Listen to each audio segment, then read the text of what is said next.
même si le général de Gaulle fut le concepteur du supermarché de la décolonisation des colonies françaises, le concepteur de la promotion d'une race de moutons qui serait au secours de l'économie d'un pays dit de droits de l'homme juste après la Seconde Guerre mondiale. Il fut le père fondateur du néocolonialisme français pendant le soleil des indépendances africaines. Le père fondateur du réseau de Jacques Rocard, un loup qui fut le marteau d'un pays dit du droit de l'homme. Avec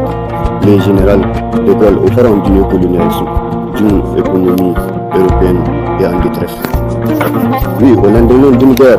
où les terroristes sénégalais ont été au front pour vaincre les nazis, même si Sarkozy a dit la bêtise et la sottise de dire que l'Afrique n'est pas suffisamment entrée dans l'histoire.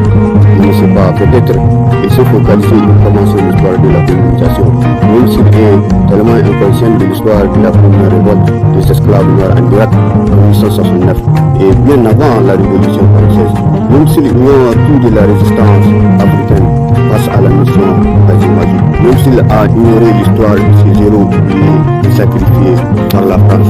dans les camps de Tchoré, même s'il a oublié les aveux signés de Jacques Chirac sur les pratiques obligatoires de la démocratie française au Niger, au Mali et aux quatre coins de l'Afrique, même s'il est inconscient que le lycée n'a pas le monopole de l'histoire héroïque du capitaine Thomas Sankara.